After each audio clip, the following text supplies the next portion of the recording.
And hello, everyone. Welcome back to the round here in Imola. I am very excited for this one. I am joined alongside, sadly not with Yale, but with Nedzo, and he is joining me in the lead commentary box. Nedzo, how are you feeling? I am feeling very well, in fact. Going into a track like Imola, it's going to be interesting. Quite a narrow, quite a fearsome place, although it's been neutered in the past couple of years. But yeah, we should see, considering it's VDRL, we always have a good race. Yeah, we definitely do. And I mean, let's actually have a big debrief, which we do actually on these qualifying sessions, about the Qatar Grand Prix. Now, we had a shock with the Haas, didn't we? And I don't believe he's on the grid again today, is he? I don't think I missed that. I don't see. Yeah, I don't remember his name, but didn't see it there. Yeah, I think it's Tiaz. Tiaz, well, with an unbelievable drive, giving Ruben what seems to be, well, if Tiaz was in the championship, he would definitely be up with the front runners. But looking at the standings, there is only 10-point difference between Ruben and Kevin. Kevin obviously leading so far, and also Alpine also to the top of the tables, but that is with an even bigger difference with 90. So it is going to be interesting how it's going to fizzle out towards the end of the season. I mean, Neto, can we expect to see Kevin, getting even closer for the last Grand Prix, or like that? The thing is with Kevin is he can pull out the odd win and the odd second place, but he's too inconsistent. He's too inconsistent to really properly challenge for a title in modern day VDRL. I'm currently going through with a Microsoft Excel spreadsheet and trying to document every single race result in VDRL history. And I'm pretty sure I'm up to season 5. He's already got about 4 championships, but that was when the field was weaker. And I think now the field is full of not just fast drivers but consistent drivers.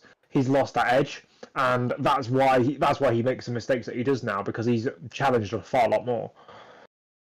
Yeah, I mean that's the important bit now, and we know they both got the pace.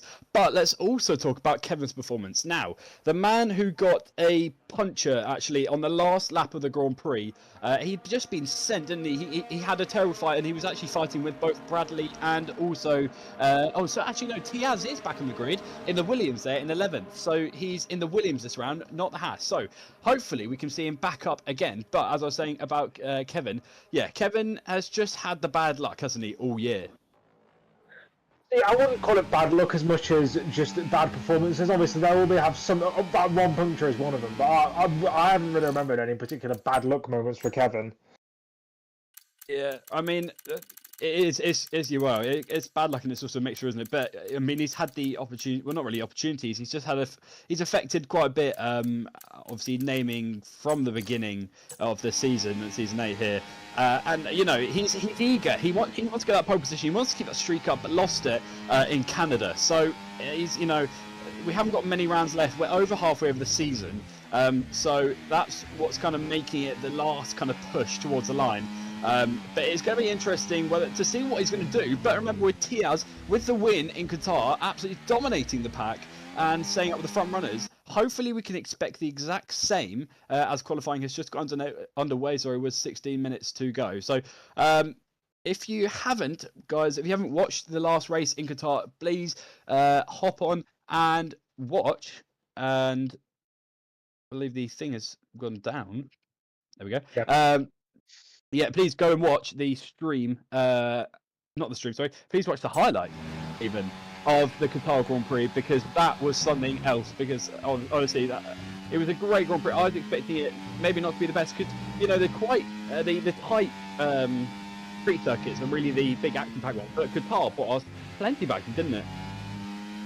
That was plenty of action. It's produced a lot of action in the past couple of seasons. I remember a couple of seasons ago when Daniel Llorente and someone else, I think it was Rajic, were separated by 0.07 seconds in qualifying. It was very close back in the day, and it's still close today. But we're here at Imola, which is a similar circuit. It's high downforce, lots of corners, lots of corner combinations, and that's what we're looking for, those close margins again. It's a very old school circuit, even if it's been, as I said, been neutered in the past couple of years with some chicanes that weren't necessary. But at least not nowadays. But yeah, this is a circuit where the driver makes a difference, and it's also how well you can ride the curbs. Yeah, it really is. And there we go. Kevin sets the benchmark with a 1:13.4. So that is the one we've got to keep an eye on for this Grand Prix. Bradley second there, and Timo. Actually, let's talk about the Timo as well. Timo in Qatar did have a good race, but got spun round at the beginning, I believe, and moved up in the pack. Trying to help himself with the constructors, but both Ruben and Toro, just absolutely smashed it out of the park. Oh, sorry, no, Toro didn't. Toro had a disconnect, didn't he? So Toro dropped to the bottom of the pack, so he's not being happy about that, and that's actually, throwing him back further in the championship spot. Not obviously still third, but he's not getting closer to the lead anytime soon. But all he needs is a few wins to get back up. There is still chances of him being a champion, I believe, but that's if these front two have absolutely shocking races, and really I can't see that happening. Yeah, but then again, we couldn't see his electricity going out happening. So, I mean, when it comes to VDRL, you never know what's going to happen. I don't really remember many massive title battle crashes, like between two rivals, but that could easily happen. And that could bring him straight back into it. As I said, we are at Imola, which is a very narrow circuit, and a very circuit where you don't want to leave other drivers room because they are very much one-line corners around here because of how narrow they are.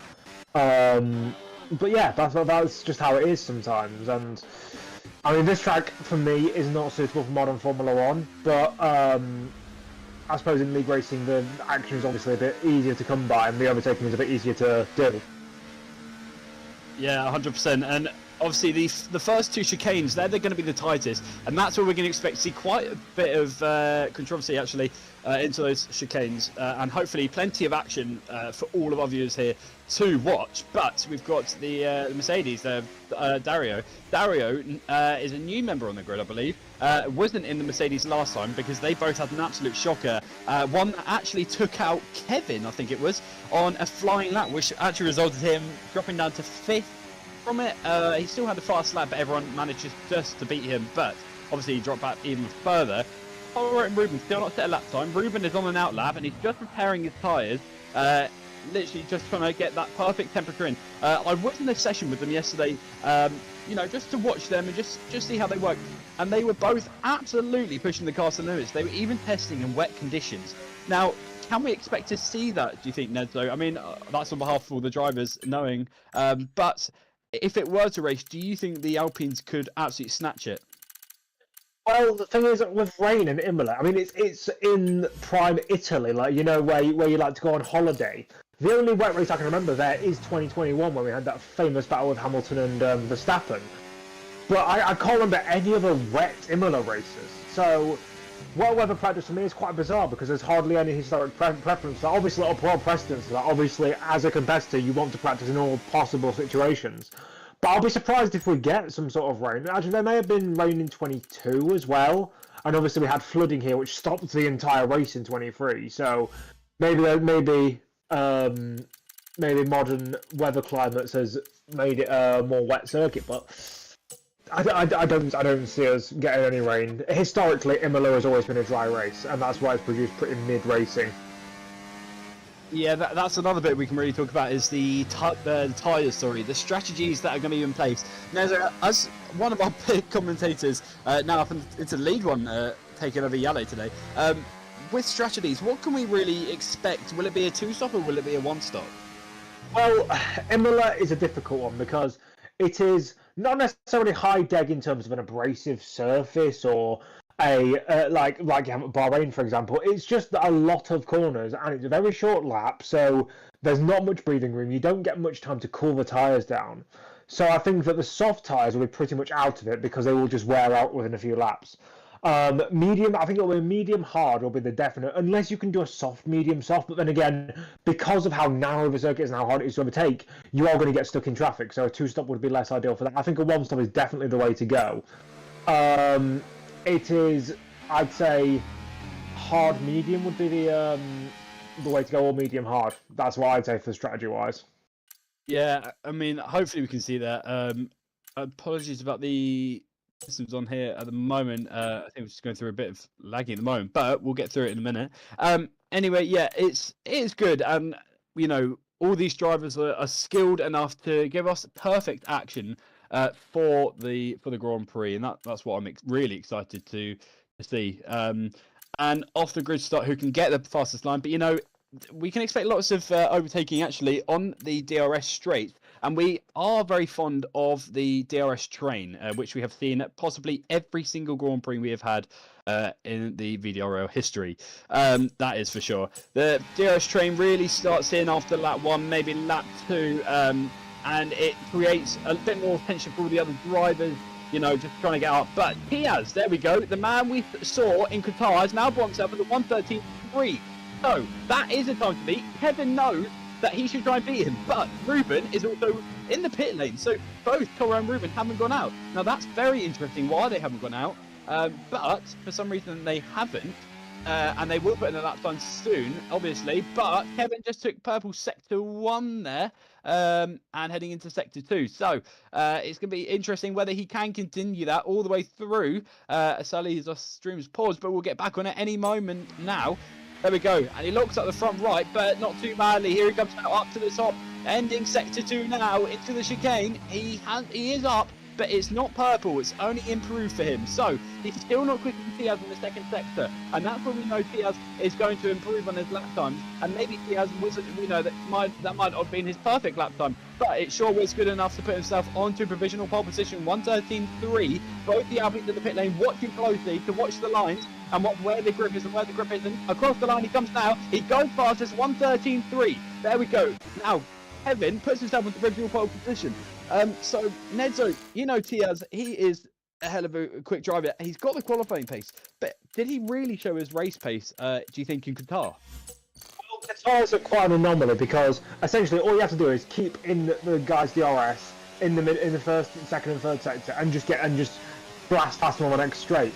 Imola is less like that because it's so much more technical, and the corners are so much more rewarding for drivers in terms of who's better driver because they're slower, to be frankly honest. Like you spend the longer and slower corners, therefore you gain time if you're a better driver. So I think this will be a better example of how good of a driver he is. But we can see he's got the 1 lap pace to definitely match or beat Kevin. But Kevin is the master of 1 lap pace, even if he sometimes pushes over the edge in race conditions. Yeah, we do know Kevin has also got that, that kind of qualifying pace as a race pace as well. As we have the McLaren now coming up to the top, he's gone 13th fastest there with a 1:15.9. Both the Alpines are now out on track. Right, well that's going to be interesting to see where they can put themselves onto the grid before this Grand Prix. Toro has started his lap now. Both of them have actually started their lap. I can imagine they will both be using the slipstream of each other, maybe just to help to ensure they get ahead. But Timo is 6th, so that's really not helping Kevin too much. But it's only qualifying, isn't it? It's not the race. And actually, another shock is Bradley. Bradley and, well, Nilu is the familiar face, actually, as we continue up at the top. But as I say that, Toro is fastest sector 1. So we already know he's on a flyer. Could this be a provisional pole position? Kevin in the pit lane, so is Tiaz, so is Nilu. So all of them are going to be watching closely to see who can take the provisional pole position. We've only got 6 minutes left of their session. Here he comes now to the top of sector 2. Where's this going to put him? Is he going purple? He is. He's purple sector 2. He's chucked the car in and he's kind of mucked up. Was that the McLaren who got in his way, Nedzo, or who kind of affected him, was it? I don't believe so. I think that although the McLaren was kind of in his peripheral vision, in terms of actual physics, I don't think he got in his way or hampered his air. He might have gotten a bit distracted, but that's on him. As a driver, you need to be prepared for all circumstances. But can he do well as he comes up to the line? It's only 4th. It's only 4th, yeah. So it's not good enough to get to the top of the tables. Toro will be punching himself, and I believe he was at that bit where the McLaren went off, because we knew he was a bit slow through there. Whereas Ruben is 3rd. So Ruben got himself up, but still not ahead of Kevin or Tiaz. Now, we've got all these guys together, and obviously half of them were in here last time. Obviously, with Toro having the what's called the cutout, wasn't it? The electrical cutout. Yeah. And then Kevin just had I think it was a strategy played wrong, wasn't it? And look at that, almost very well. We don't play 0 in there, and then we Aston Martin. His teammate Remus in 17th at the moment in 1:30.9. So obviously he's not pushing that one at all. That might have been an outlap testing just to get the last bits of the setup done. But here comes Vasta there in the Ferrari. He's got a bit of traffic in front of him, and it doesn't seem to affect him too much, but it is getting in his way, actually. Who is that? Is that the other Ferrari of Frana? So, whether I don't think he affects him that lap. I think he's on an out lap anyway. I don't know if he is pushing. I didn't see any improvements in Sector 1, I don't think. Did you? No, well, he's also pressing on medium ERS, and he's on 17%, so it doesn't seem... I mean, those two, watching them two race in general is kind of like watching Dumb and Dumber, but, like, still, you should be trying to get out of each other's ways, even if you're not on flying laps. Exactly. I mean, you've really got to get these lap times in, because, as you were saying, it's quite a long lap, really, just to reset and go again, and it really uses more grip in your tyres and just lowers it down even more. Kevin, now on an out lap. So, Kevin's going to want to try and, stay up front. Tiaz is still in the pits. Toro and Ruben are both in the pits, ahead of also as Nilu as well. Nilu is a familiar face on the grid, Nezo, and he has got some race pace, but he likes to sit and watch, doesn't he? I mean, he might be a bit of a voyeur then. He might just like to watch other people do stuff, and I don't know why, but it's clearly working for him. He's P4, which is he's mixing it with guys like Radjic and or Ruben and Toro, but yeah, it's impressive. It's impressive to see guys who you don't usually see right up at the top doing well. But then again, maybe Ruben and Toro are struggling with some sort of mishaps or problems. We saw them in qualifying. But yeah, Kevin's on his lap now. Do you want to take us through as he goes through the Tamburello curves now? So here he comes now. He's flat onto the floor. He's swing into the left-hander, brakes a bit, doesn't want to invalidate it. I've actually seen many drivers invalidate it there before. He is not up on his time. So he's not quicker, and as I say that, he loses the rear and aborts his lap. And there we go. So Nezo, is that the grip he's affecting, or the tyres just not the temperature? What I assume that is he's trying to push the envelope for a really good lap. Obviously, the other ones he was trying to go for a good lap as well, but he's trying to really extract everything from that tyre, and you just go slightly over the limit. There are some drivers who have been historically very good at doing that. For example, in real life, when you have guys like Keke Rosberg and Pastor Maldonado, fantastically good at pushing over the limit and just about managing to keep the car on the circuit. But there are others that just can't do it. So, and Kevin seems to be one of those. Yeah, I mean, I'm sure we can expect Kevin to do another one. But here comes a Haas. He's just gone 9th fastest, so in the top 10 there with a 1:14.5. Where's the other Haas? I believe oh, there we go. Luquez in 13th. Luquez involved in an incident in Qatar as well, I believe. Frabini there in 12th. So he's pushing. What's this going to put him? He's coming up now to the little chicane where the driver's kind of mucking up a tiny bit. He's up on his time actually by 2/10. And here he comes now. He's absolutely flying. And he's coming into the last couple of corners. Can we expect him to see up at the front? He wasn't purple at any sectors at all, I don't think. So here he comes now into the last corner. I've got another one, don't we, just for the checkered flag. But here he comes now. DRS is about to be activated now. Here he comes now. And across the line is going to be 10th fastest. And he just pushes Topolo Zero out of the top 10 there. Nilu on an out lap. Ruben on an out lap. Diaz and Toro all together. So the section is coming to a close soon with 1 minute 20 left now. So time to beat 1:13.3. Who can we expect to do that, Nedlo? I believe you've got to look at Kevin, you've got to look at Tias, you've got to look at Ruben, Toro, and maybe Nilu. I don't think that he's got that extra bit of pace, but you never know, he could do. A top 5 for him will be what he wants to aim for. Yeah, we could definitely see that happen as well. Nilu, I don't know, he's never got the... Actually, there we go. Kevin is retired from the session, so he's confident with his lap time that no one's going to beat it. But Diaz was, what was that, only... 11,000. Yeah, 11,000 a second off him. So, was that the right move, actually? As I say that, Nilu's just gone purple sector 1. So he's absolutely flying. I thought Nilu actually didn't have the best qualifying performance, but had perfect race performance. But he's actually switched it around today. He's had perfect qualifying performance because he's already purple sector 1, locked up the front right, but it's not affecting him too much. Here he comes now. Towards the end of sector 2. Is he going to be purple as well? No, it's not. But he is up on his time there by a 10th. So, here he comes now, coming into the last couple of corners, and Ruben also on a lap. Who's the others? Tiaz. Tiaz is pushing as well. Now, Tiaz is the man to keep an eye on. If he can get this pole position, we know he's done it before. And Kevin also had a bit of problems up the pitch, but Tiaz invalidates his lap time, and he's not going to get another lap time after that. Ruben, though, is flying. I don't know what he got in sector 1, though. He was 1.7 temps up. He is up, so he's up on his time, and here he comes now through the S's, up the hill, and what was it, Nilu? Nilu came into the pit lane, so in Boston's lap. He is up at that time. Purple sector 2 there for Ruben. Ruben is absolutely flying on this track. He knows he's only got a couple of corners left. He knows that Kevin has retired from the session. He thinks that he's confident with his lap time, but Ruben is eager to overtake that time. Monk's up a tiny bit on that corner, not affecting him too much. Rides the curve. Here he comes now, flat to the line. DRS. This is his only lap to do it, and he comes across the line, and he hasn't. And he's got 1:13.4, and I think he improved, didn't he? Yes, I think he did. He improved, but not enough. And TF still stays second. Bradley, another. Williams comes up, and he's the man to watch as well. Oh, squirms the rear out the last corner. Here he comes up to the line. What's it going to be? No, still staying sixth. So I think it's going to be, who was that? Toro, actually, Toro 5th. So, the Alpine, what's going on with them?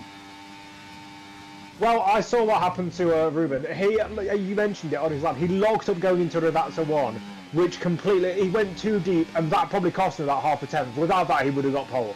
I think it's undoubtedly. Yeah, that was the one thing I pointed out. It just didn't look right as well. Obviously, watching the Williams doing it in the last corner, but that definitely affected him from that. But Ruben, you want to be all over that curb. You want to be all over that curb. Wasn't. But that is the racing line. So Kevin has got the pole position he wants, and Tiaz just falls in behind. Well, that's going to be a great front row, actually. Actually, we'll do the classification when the session is done. But who are we waiting for? Is it not Emo, is it? I don't believe it is. No, it's a glitch, basically. Because Nathan is in the pits and he hasn't been pulled in yet, it takes a while to be able to end the session. Oh, so Timo 6 there, as we can see on board, with the Red Bulls up in the front. But look at that, Kevin pole position 1:13.3, Tiaz second, third Ruben, fourth Nilu, fifth Toro, sixth Timo, seventh Bradley, eighth Vasta, ninth Nico-san, 10th is in the house of Arjan. I take it away, Nedzo.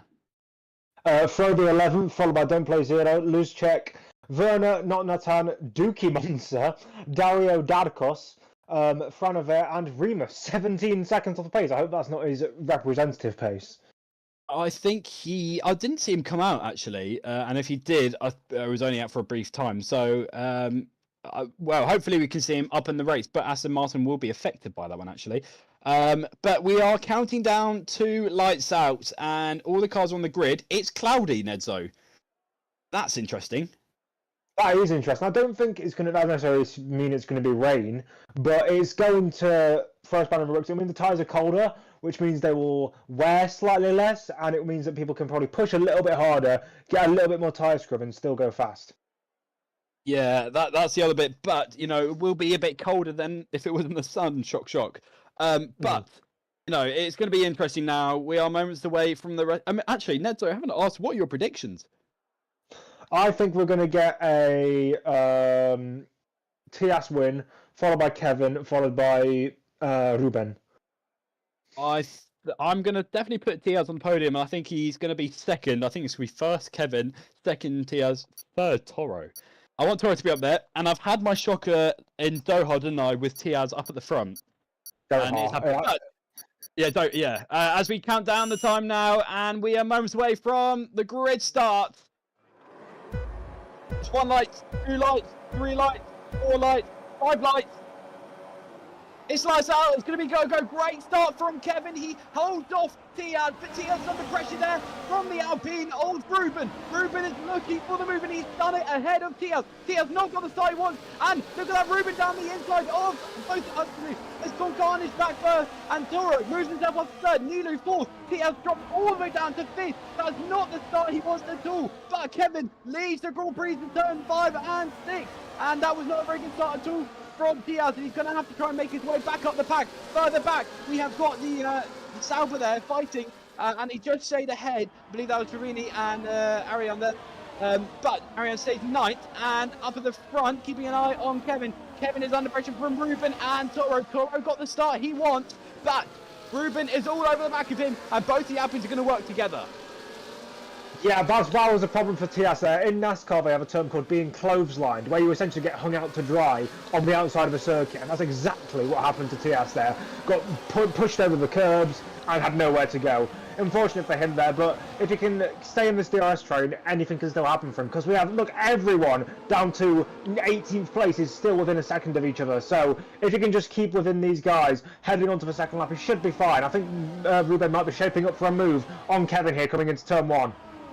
We could definitely expect one soon, and Ruben is eager just to get the lead of the race after having, after being defeated. And as I say that, Ruben has done it.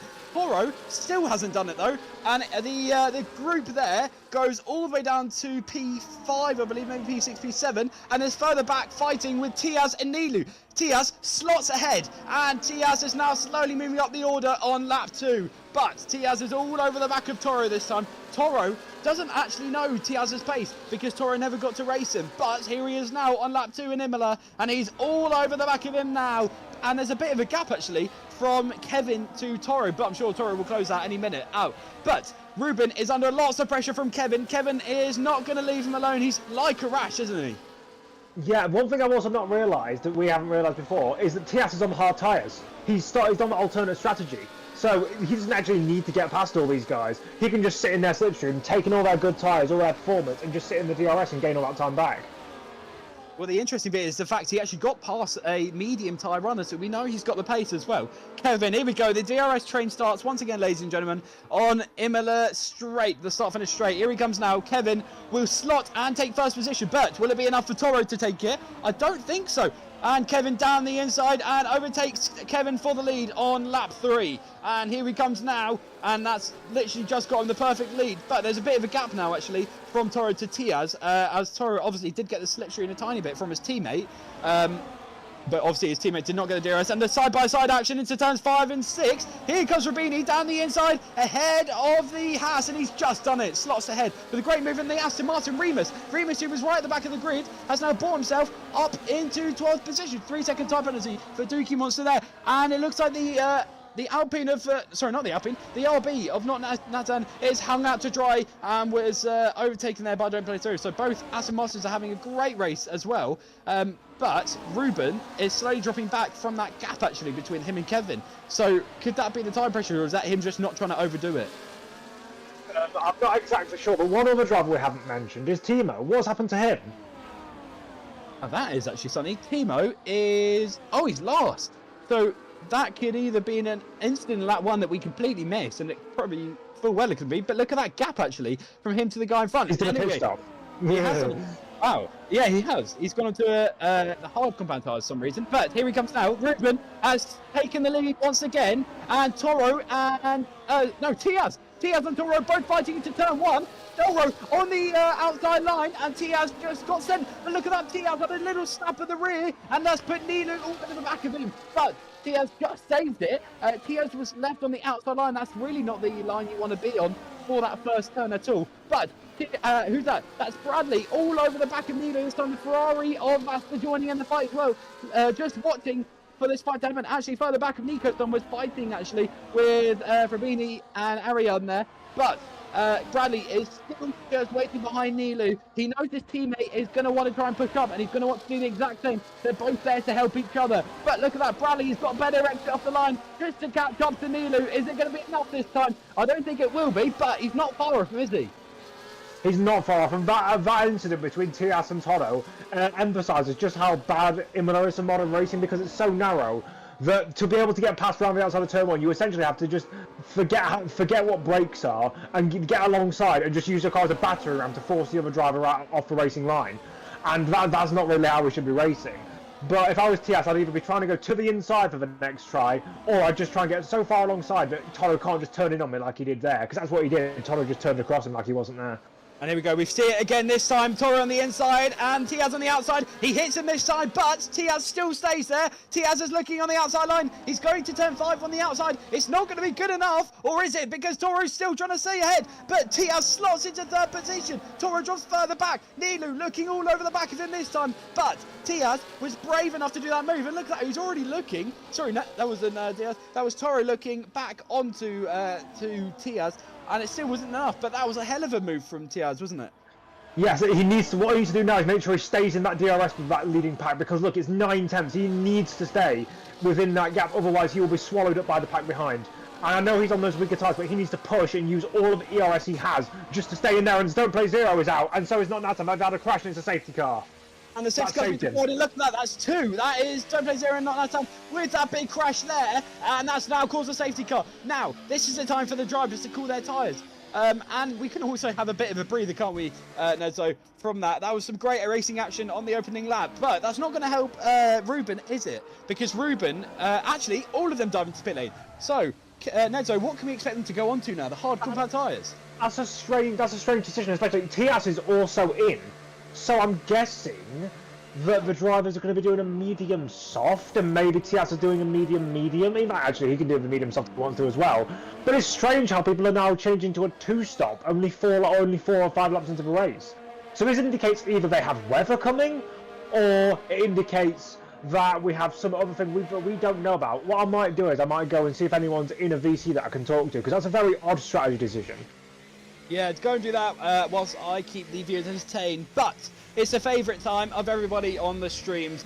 If you have not followed the VDRL, please, we ask, not forcing, please ask that you follow us and listen for more future races here with us. We have got plenty of more seasons to come. We're just coming up to the end. But if you want to be a commentator, if you want to be a I've run out of ideas. If you want to be a driver even, if you want to be a steward, please go ahead and join our socials. We have got an Instagram, we have got plenty of other stuff.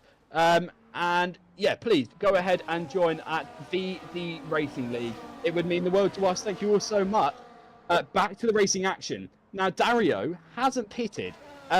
That could be interesting at the restart, whether he will pit this lap or not, but he will just get eaten alive when the pit stops occur.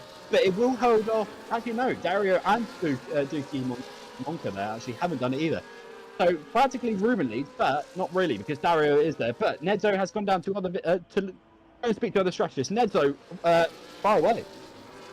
Right. So what Rajiv just told me is that Hards can go to the end, and that means that TS is screwed. And it also means, because I've also got told that Toro, I'm not sure if you got a notification saying he'd left the session. I think his electricity has gone again. And I did not see that, no, but that's just dropped. Well, that's a big shock now, because he was having such a good fight, and he will be absolutely fighting himself there with that part. I've already done the little promotion.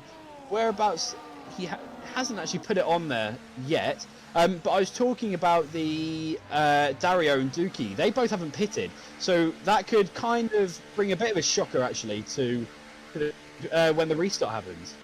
Well, yeah, I mean, the order of action for the leading guys, I'm talking about the guys who are leading on merit, the Rubens, the Kevins, the Tiasas, they have to get past those cars as soon as possible, because they can essentially put those two guys as rolling roadblocks for the guy trying to hold up the guys behind, because you just know what's going to happen is Ruben's going to probably get past Dookie into turn 1, and then he's going to try and get past Dario into some like Tosa, the hairpin that we're coming up to now, or into one of the tight chicanes, and it's going to cause chaos. So yeah, that's the problem they've got. They just need to be patient, the leading guys. Patient, but at the same time, they don't want to dawdle. Exactly, and we saw Remus went into pit lane. He was on the intermediate tyres for some reason, but hopped onto the hard compact tyres. So, yes, it's going to be interesting. If he can get a gap that can overtake both the Red Bull and the Alpine, he could possibly be in for a chance, but we'll see from the end of the race. But it is just so unfortunate that there was the safety car, because Tiaz, I feel like he probably would have won that because he would have just dominated all the pit stops. Yeah, I mean, he is basically screwed, because even if you do a medium soft, like there's no real benefit to that, because it's like a 20-second pit loss. You'd have to gain buckets of time. I'm talking like seconds a lap, and that's not possible around here. So what he's got to do is he's got to hope for another safety car. Rajiv literally told me we need to hope for no more safety cars until the end, but this one is coming in. Here it goes now, and this is all over to you, Nedzo. Oh yeah, I forgot, I'm doing restarts, aren't I? So Dario, not a very experienced restarter, especially not in this league it seems, but he's doing what he needs to do, weaving, keeping the tyres, keeping the speed consistent as he comes down into it about to 1. When is he going to drop the anchor? When is he going to pick up the pace? When is he going to drop the throttle? We're waiting to see as he comes round about to 2. He's keeping this really slow. This is what the type of restart I do, but he's gone. He's gone, and he's lifted it. He's going to go foot to the floor. He's managed to get a massive lead over Duki, who's now being pressured by Ruben Huertas to the inside. He's going to pull out aggressively as the field behind fan out. Now we're coming up towards the first corner, and Ruben does take second place, and that's crucial for his race because now he'll be able to pull away from this chasing pack. Toro has disconnected. You can see he's ghosted and he's losing positions from behind. And I think there was contact between Nilu and Kevin there as we come down towards the Villeneuve chicane here, named after Gilles Villeneuve after his crash here in 1980. But oh my God, there's a McLaren going off, and that's Dookie. So he's crumbling under pressure. He's already lost the position to Kevin, and now he's holding up Nilu, who's trying to go the inside into Piratella. Surely not. He managed to get it done. He's going slower, even going into the corner. So he's got some either severe car problems or severe skill issue there. Oh, and a contact. That's with Bradley. He's made contact with Bradley. So Dookie is now affecting all the drivers onto the grid. He's already hit Bradley in the Williams, and he's dropping further back. His teammate already overtakes him, and that's even slowed up the runners. And I saw Tiaz and his teammate getting in a bit of a scrap there. Dookie getting overtaken to 10th now. He's gone from 2nd to 10th in the space of 1 lap, which is crazy. But Ruben leads the race, and Kevin falls in behind, both affected by those back markers. But the one we don't want to see is Toro. Toro has dropped further down into P13 now after the disconnect once again. And Kevin, there's no DRS yet. Obviously it has been enabled, but it's not yet. It's interesting now, but here it comes now in turn 1, and he's still ahead. Tiaz and Nilu both fighting, you can see. Martin, if we can go down to them. Bradley is also fighting as well. Fighting, there we go, and that is Dario, who was up in the front as well, but he's side by side now with Nikos. Nikos just backs out. He doesn't want to do anything crazy yet because he knows he's got a head of a race ahead of him. So here it comes now into the hairpin, and he's just going to stay behind the Haas, waiting for that perfect opportunity. And who's that who dropped further back? Frana has dropped, and he's spun on the turn 6, I believe there. So he's dropped further back. He was actually up at the front with the others, but Vasta, his teammate, has joined up at the front. But Ruben and Kevin is being lots of pressure now, and Tiaz is 3rd at the moment, but look at the gap, 1.3 seconds. Now that is not what we want to see. It's not for what he wants to see, definitely, but he's not gaining. I'm assuming he must have got damage of some sort, because there's no way on mediums he's slower than guys on hards. It's just, there's something that's going on. I think Dario and someone might have come into contact. It wasn't Tiaz, obviously, because he'd already got by him. But I believe maybe Nilo or someone gave him some sort of contact, and now it's put Dario right outside the top 10, even below Dookie Monster, as now Kevin overtakes Ruben for the lead, coming on to lap 10. So the DRS train is back again with Lisra, and Kevin has retaken the lead. This time he's got quite a good lead. Vasta and Bradley both fighting at the moment. You can see further back, and Vasta is dropping further back. Look at that fight now, side by side. 3 wide now into turn 5. It's Nico's down the inside. He's come from nowhere and just done them. Here comes Rabini though, and he's looking. He's just got damage from him on the front right. Look at that. It's already gone.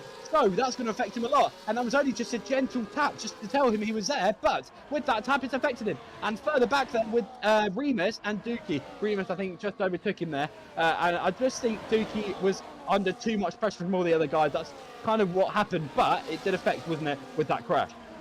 Yeah, I mean, well I've never seen a McLaren driver bottle it when they're in a high pressure situation. I've never seen that before. Well, this league has got lots of wonderful surprises, and that was one of them, wasn't it? Yeah. But Ruben is now onto the back of Kevin, the DRS stream once again.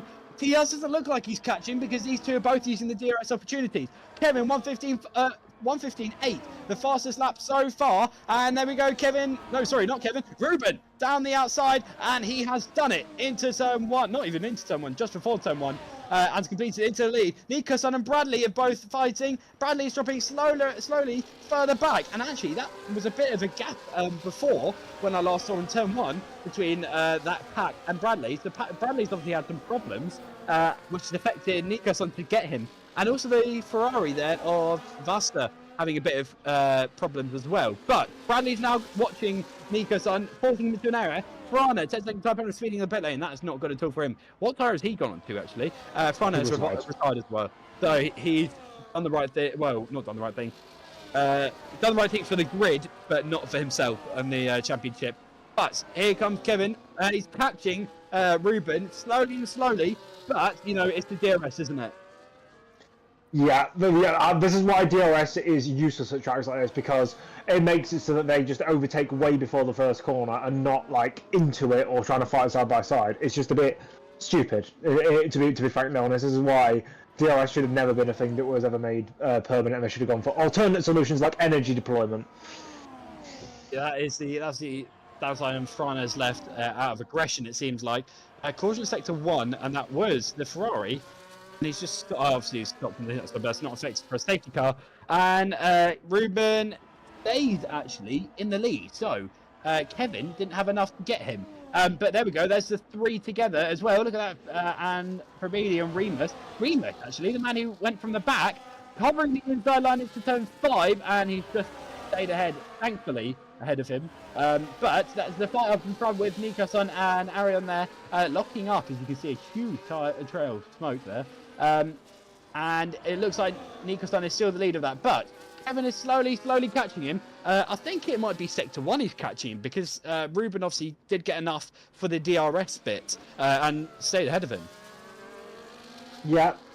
Yeah, I was focusing on something else. I didn't really know what your train of thought was there, to be frankly honest. But anyway, here comes the DRS train once again, and Kevin is this time right onto the back of Ruben.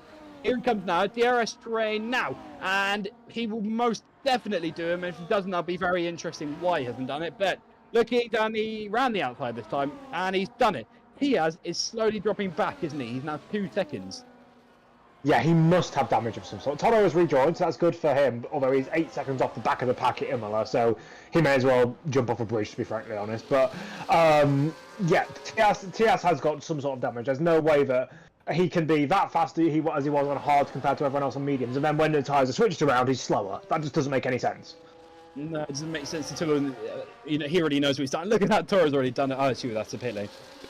We know Toro's got the pace, so Toro's going to try and make his way to the front. What he really wants is a safety car. That is his dream situation, is a safety car. But that's for another time, if it does happen. And if it does, Toro will be absolutely wetting himself with laughter. Definitely with laughter, and with a bit of cheer. But Ruben, actually, a bit affected in that chicane, because Kevin managed to pull away there. And he has still 2.8 seconds, so still not catching. And the hard compound tyres seem to be the tyres that last, but we can't expect to see any more pit stops from these front runners, as Nezo confirmed. But here comes the DRS train now once again. He's done him down the inside, coming across the start, finish straight and perfectly done there by Ruben. And he's actually got quite a nice gap as well, with 6/10 actually. So that can be an opportunity for Ruben just to try and pull. Yeah, I was like, you heard me rant about DRS. Don't even get me started on double DRS detection points. But yeah, this is kind of makes a laughing stock of general side-by-side racing. But if you don't hate the players, hate the game, because DRS is stupid. Yeah, I couldn't have agreed more. Really, it doesn't make sense at all. But you know, Ruben is, he's definitely got the pace, and actually Kevin's just caught him through there. So Ruben's really not fast through that kind of chicaney area. And who's that further back? Is that Tiaz and Nilu together? No, it wasn't. It just looked close together on camera, but they weren't. But Ruben is still in the lead of the race. But is Kevin enough? He is definitely close enough to get that opportunity done and overtaken. Keep an eye on Toro though. Let's see the lap times go down. It was 8 seconds, remember? It's now 6. So he's definitely back in the car. But will it be enough to bring himself into the top 10 maybe for some points after missing out in the other one? Dario with a 3-second time penalty. I wonder where that actually is, Ned, though, where they're getting all the time penalties from. It's box 2 and 3 most likely. And actually, to be fair, the entire track is very. You have to straddle the curbs like a porn star. So essentially, everywhere is track limits haven. We have an off. Ferrari. Yeah. That's Florio Vasta. He's gone off. He was up with that front pack, and Remus gains another position. And that fight actually with Nico-san and the others is coming all together again. And Fabini's trying to catch up as well. Werner, his teammate, is in 13th, so he's not catching at all. But look at that, Bradley, Aaron and Nico-san all together this time. And we finally got some racing action once again instead of the DRS train with these front three, which kind of got affected when when Varsel went straight off. But look at that, Aryan finally got, he didn't get funny, got affected, didn't he? But Nico-san still needs that track, and Bradley is kind of affected. Does he still have his front wing damage? What, Bradley? Does he have front wing damage to begin with? I think he did. He punted one of the guys behind. Or it might be in another car, never mind. But here we come now onto the DRS pit. Nico-san's still leading that group actually. And Ruben and Kevin still haven't actually moved, I don't think. They just changed position. Just changed position per usual. Aryan, here he comes now, looking for a move down here, catching Nico-san slowly. Bradley still didn't get a very good catching there, but look at that, Aryan is all over the back of him. The Haas have got the pace this time. Somehow, all the Haas's have done really well in all these races, but look at it's really close. He's just got in the dirty, with that dirty air, I think, and almost went off at turn 6. Yeah, the dirty air is a big problem here because of medium speed to high speed corners. That's just a massive problem, and the problem is you can't actually get by the other guy because there are corners you can't overtake into. But yeah, Tias has now lost the position to Leader. Yeah, something's up with that. There's no way he's losing all this pace and all this time on merit. Yeah, you can see he's the car stepping out. He may have maybe rear wing damage. I'm not sure if we run enough damage on the game to be able to get rear wing damage, but he looks very unstable. He looks very unstable through that section. I'm not sure if we can go on board with him again. But he doesn't look like he's exactly controlled as Dookie Monster goes off.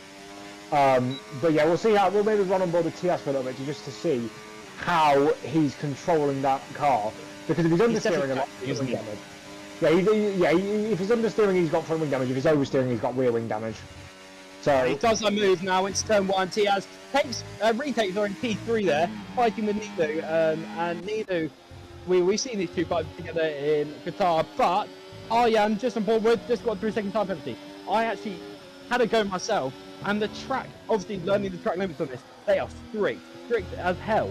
And I can see why lots of people get the penalties.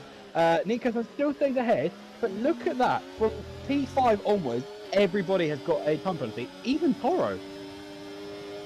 Yeah. So that means that even when he was only doing a couple of laps, he was still getting them. And obviously he might even get some more fighting with other people.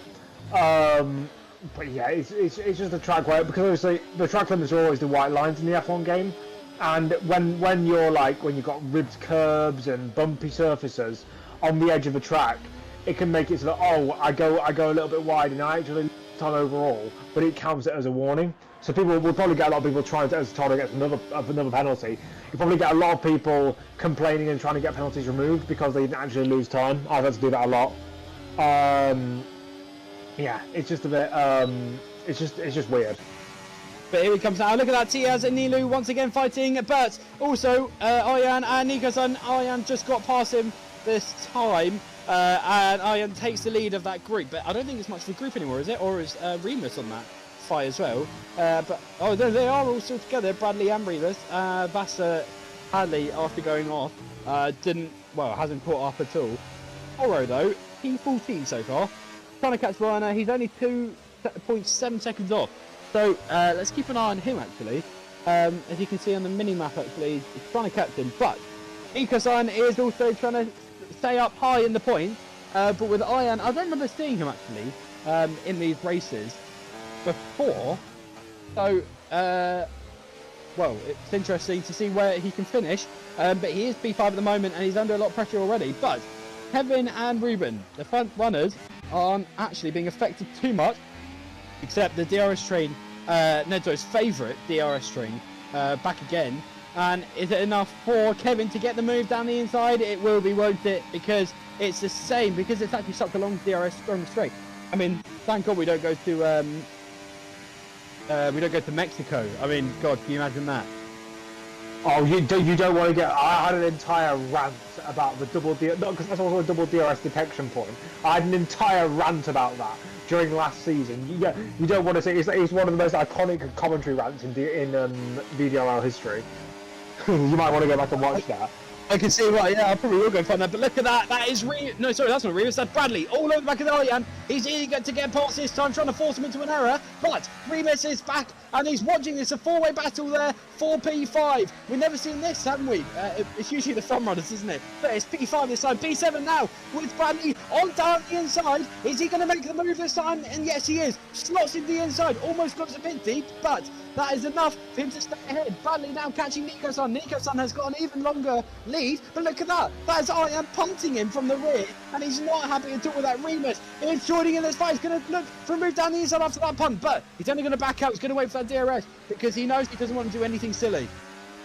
Yeah, Variante Alta is not the place you want to be trying to make any sort of move. It's just a one-line corner. They should just open it up like they used to do, like they had it in the early 2000s. Like, you used to be able to skip over that corner in 5th or 6th gear, and now it's a 3rd or 4th gear awkward flick. Yeah, it definitely is. Sorry, I lost shot there. But Remus down the inside now with the DRS opportunity, and he's done it. There we go. And Remus slots in 7th. Remember, this man has gone from the back of the grid, and he's made his way over to the top. Toro finally does another overtake, and he's now P13. He's aiming to get to P10, hopefully by the end of the race. If he has a safety car, win-win chicken dinner, because he will be up at the front with the guys, and hopefully we can expect him to have a bit of a fight, because we know he's got the pace up there. But Remus also in this fight as well, all on the hard combined tyres, and it should last to the end, as Nezo did say. But that's going to be interesting. But look at that. That is Bradley all over the back of Nico-san. And can he hold it enough? Nico-san. Bradley has somehow managed to find grip. What do you mean? He's somehow managed to find grip. Because he actually was dropping further and further back, but now he's making a huge comeback. Some drivers will be maybe tyre saving or energy saving or something that will help them as Toro gets another time penalty. He's really not having a good time of things. You could say he's in the thick of it. It probably is, and I honestly do hate that song by KSI. I'll just put that out there as well. But here he comes now. Remus has got the DRS this time. It's going to be the train coming along, but Remus has got the better exit of the corner. Here he comes now. He's looking for the inside move, but Bradley's going to look as well. We've got Nico-san in front. It's too wide now. Through, and look at that. Bradley doesn't back out. Dan is still one. Hits Nico-san. Nico-san gets affected. Remus goes into the back of Nico-san, and Bradley runs off ahead with that, and that was just messy. Yeah, I mean, I've never seen terrorism deployed as a genuine strategy to try and overtake, but that was utterly stupid from Bradley. When someone's alongside you, you don't just cut across them and be like, oh, I want to try and overtake the guy in front of me. You stay where you are and you get boxed in. It's a bad situation to be in, but you don't drive as dangerously as he just did. And then he goes at the inside of him and basically just completely kills the other guy's momentum by crashing into the side of him and gets by. If I was him, if there was any sort of live stewarding, or if I was him and I had some common sense, I'd have given those positions back immediately because they were both gained illegitimately.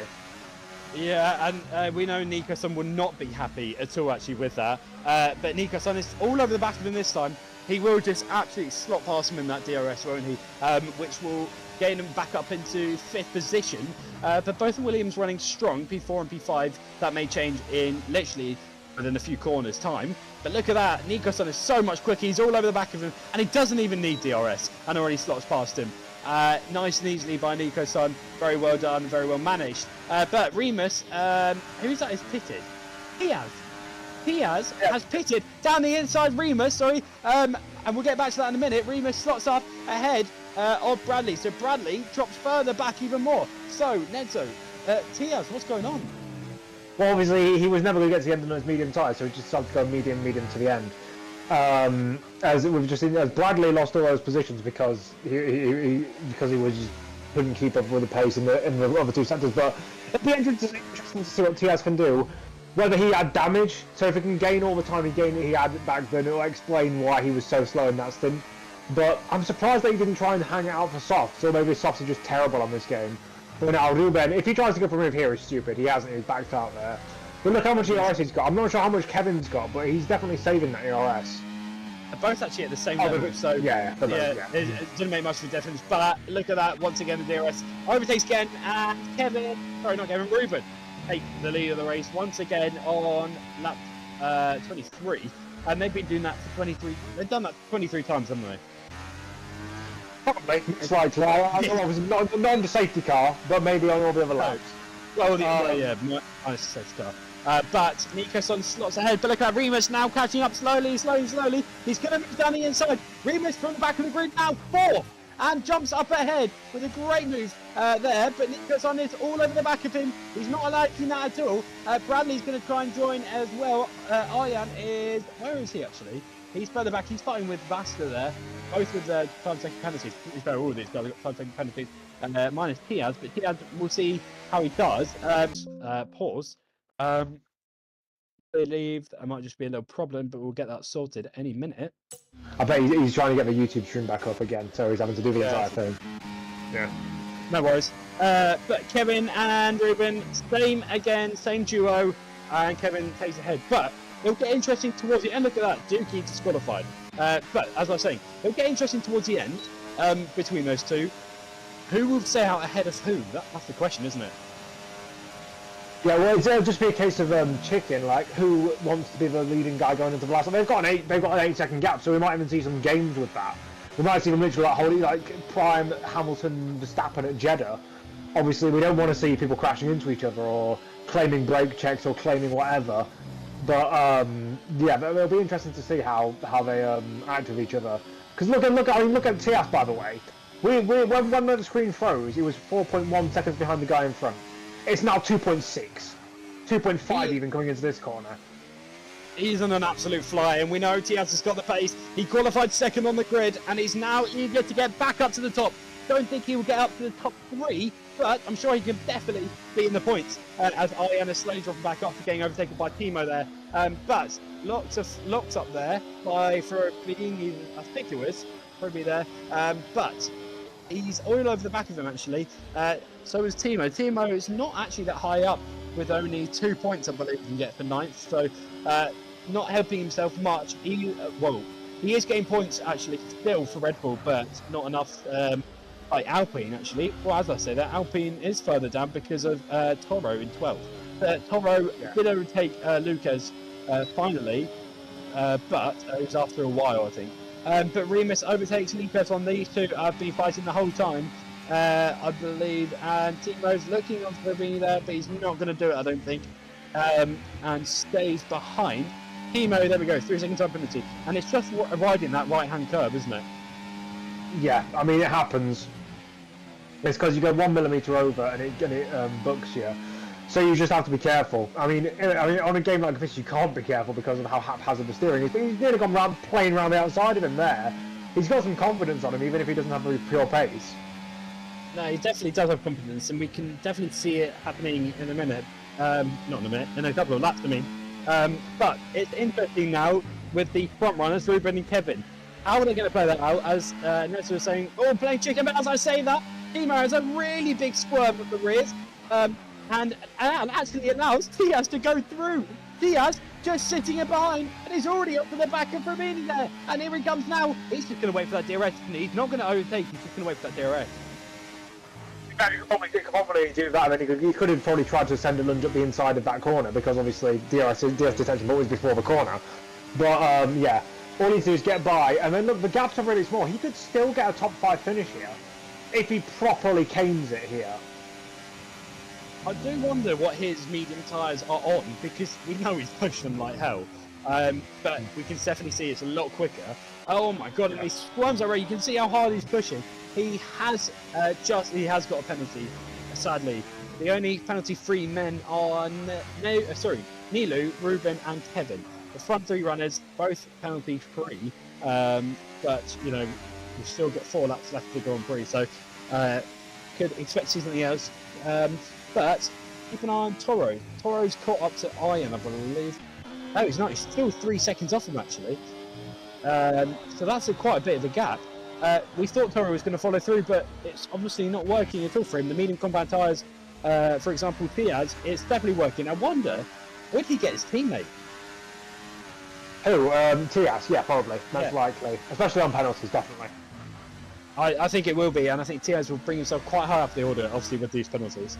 Hopefully, 4th, if he's dreaming it, which I wonder actually where he is in the championship. Obviously, he's not very high because he's only had 2 races, the 2nd race, so he hasn't had time to do it. But Remus, as I'm saying that, is catching up to Nikos.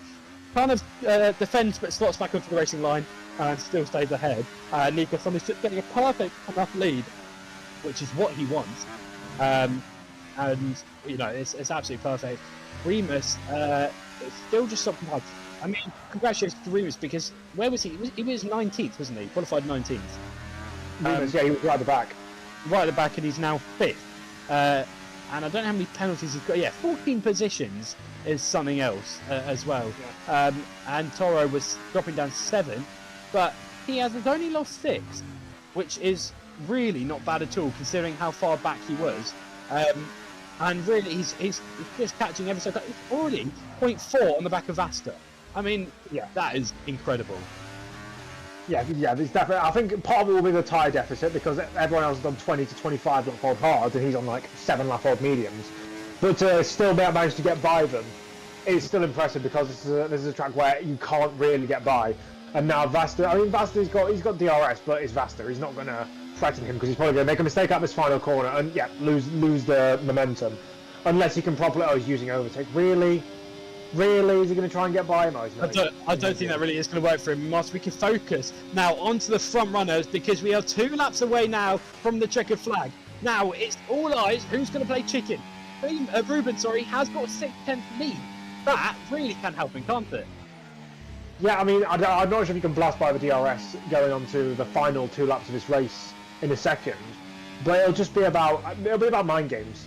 If I was Kevin, I'd be using all of the opportunities I can to just build up that ERS. I'm pretty sure Ruben, knowing how clever he is, would have already done that.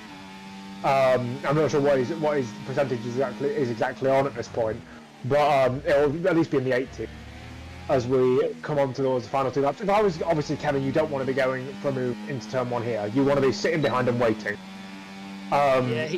He is, isn't he? And he's all over the back of the sun. He's slowly catching with the DRS, but really, it's not enough actually, and he's still not even that close. He's narrowing the gap down only to 4 tenths though. So Ruben may have pulled this one out of the bag. He is. I don't know where did he qualify? Was it 5th? I'm not sure. Did you not see what Kevin was doing on the straight? He was shifting down to 6th gear. He was quickly shifting down, 6 back up to 7th, 6 back up to 7th, and he was just stalling his run, so he didn't catch up to it. See, there we go. So here comes the chicken run, isn't it? So it started now. Remus and Nico are still fighting together actually. Further back, but these 2 are the ones to keep an eye on for the race league. Both penalty free. 1 penalty could ruin everything, can't it? Nilu comfortably sitting in 3rd position with 40 seconds from Remus already to Nilu. Diaz is 7th. Now that is something else as well. But here we come now. We're about to go up to penultimate lap of the Grand Prix. This is really the time for Kevin to get ahead, isn't it? Yeah, he needs to get by now. He's in hot lap ERS mode, but I think that Ruben might have something in the locker, because Ruben is he's a very smart driver, and he can think ahead better than most. As we finally see him deploy that overtake button, DRS, he is gaining, but is it going to be enough? I'm not sure. It's going to be close. He's going to get it. He's going to get him going into turn 1. He's got enough overspeed, way more overspeed as he comes in towards turn 1. But is Ruben going to be able to stay alongside? No. So he needs to try and get something on this final lap in these last couple of corners. I have a feeling we're going to get an inside move coming in 2 of the Villeneuve chicane. No, he backs off. Tosa maybe.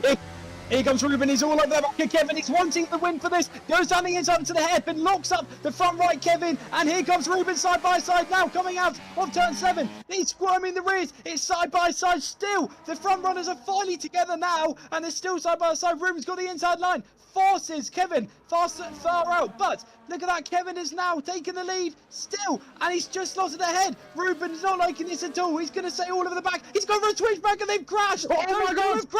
They have crashed, and Ruben has stayed ahead, but he spun Kevin round, and they have crashed on the last lap of the race. Nilu is slowly going to catch up, but the controversy starts, and here comes Nilu down the inside into the chicane, and he's locked up. He's almost come round as well. The controversy on the last lap of the race, it's got exciting, and Nilu slots into 2nd position. Kevin so angry, but Ruben, the man who's qualified 3rd position, has now coming up to the line. He has done absolutely amazingly. He's now come across the line. Ruben has won The Netherlands. Sorry, not Netherlands. Oh God.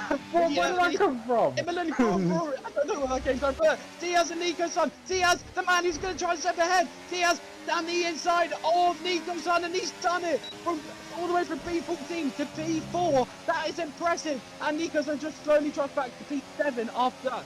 And oh my goodness, Neto. That was controversy, wasn't it? We need to see that incident between. We're going to have them on the podium. We're going to have both of them on the podium, and they're both going to be slinging insults at each other. This is going to be great.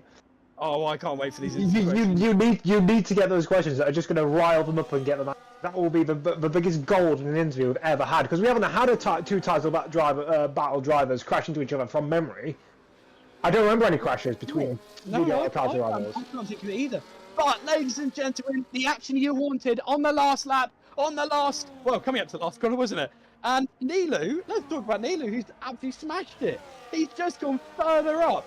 But yeah, we've heard that Nilu won't join the interviews, but Kevin and Ruben will be in the interviews. Now, that will be interesting with these two. Congratulations also to Remus there, with going up tremendous positions into P4. Tiaz, 5th, sadly, after having that penalty. But my God, Nedzo, that was something else. Oh, something else. I mean, maybe it's because Imola is just such a track where it's so narrow and you can't give the drivers the room you want to, and the lines are they shift from one side of a circuit to the other so quickly. Like, that's a really awkward corner, because the last part of that coming in Raleigh, it juts out slightly, so the racing lines converge, and I assume that's what happened between those two. I mean, even if, let's say if Ruben does get a penalty, Nilu's got to win. Yeah, exactly. And, well, that'll be discussed with the stewards, and that will definitely show them. But Ruben wins the race so far, with Kevin second, there we go. Kevin second, God, not Kevin. It says Ruben first, Nilu second, that's a win. Kevin third, 4th Remus, 5th Tiaz, 6th Bradley, 7th Vasta, 8th Nico's dropping further back there, 9th Timo, and 10th Rubini. Over to you.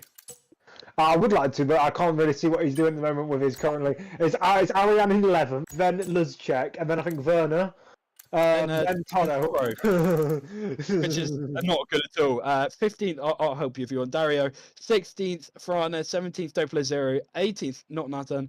19th, Dookie Monster, after getting disqualified for too many instant points. But, Nedzo, it is time to move down to the interview room. The interview pan. Oh, God. And I already have Remus in there, but we don't have our main drivers in there yet. So we will now be moving down into the interview centres. Stay tuned for the little rivalry.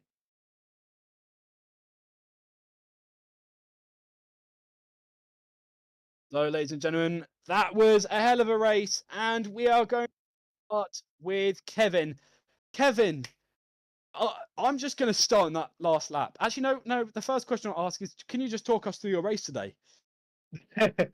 I mean, after the safety car, it was quite boring.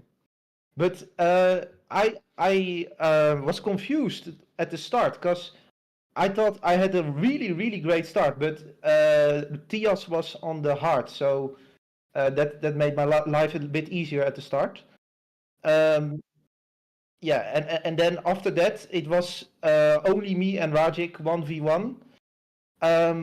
I wanted to stay behind him in the last lap to get the DRS.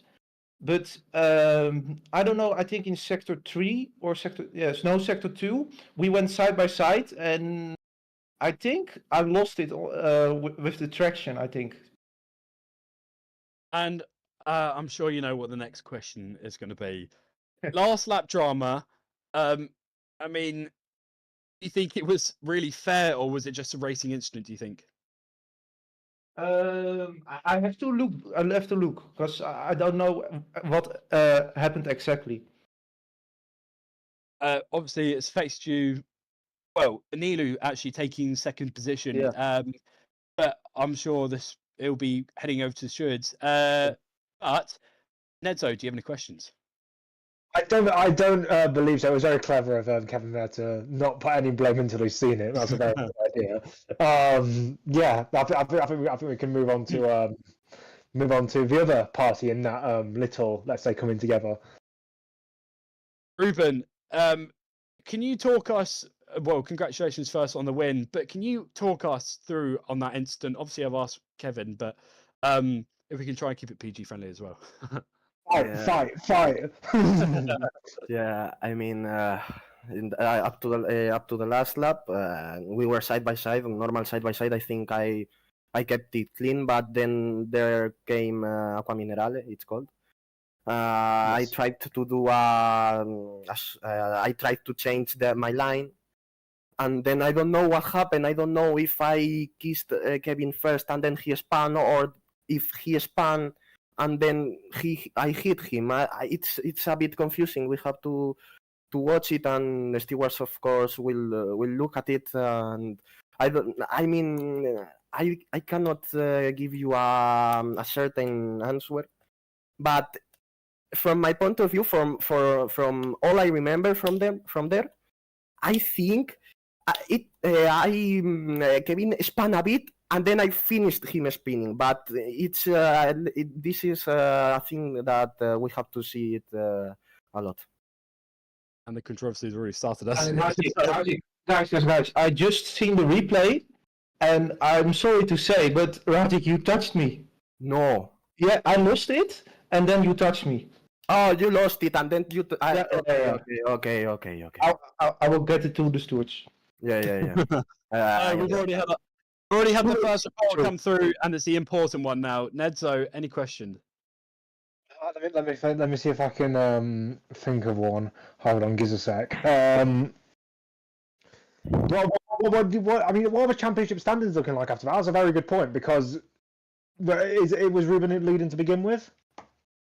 Yeah, he led by 10 points. I got pole, so 3 points. So 7 points. So 17 points ahead now. Yeah. So that is also keeping in mind about the stewards. If there was something to happen, it could change something as well. Also, since he's not here, does anyone want to put any words on Nilu, since he got second, and if there is anything that comes out, might even get his first win? I'm He sure was fast. Yeah, he was definitely fast, and he was up at the front, wasn't he? With you guys, and he was also fighting with Tiaz. A question for both you guys: with Tiaz's pace, were you confident really you were going to pull away from him because you knew he was on the medium compound tire? I was a bit worried when he was on the mediums, because I thought that he would overtake us, but it didn't. He didn't overtake us. He didn't came even close to us. But I think he was stuck behind a back marker or something. Someone who didn't box, I think. I saw I thought he had damage, because when he went on, because he pitted towards the end to go into a second set of medium tires, and he was instantly faster than everyone. He was destroying the field, but he couldn't catch up to you on the first set of mediums, even though he was beating you guys on the hards, which didn't make any sense to me. So I think he had damage in that middle stint. Yeah. Right. Well, Nedzo, over to you for the outro. Well, I've not done this in a while. That's around. That's an interesting race then from Imola. Tight action, tight circuit, and amazing side by side battles. You can join us next week for the race around the Spanish Grand Prix circuit in Catalonia, and that will be hopefully another enthralling encounter for us to watch, commentate over, and just see how this championship battle develops. It's been great commentating with both me and Will. Unfortunately, Jallo couldn't make it, but that's on him. He's missed out on a massive part of the championship. But I think that's all for this week. I'll see you all later.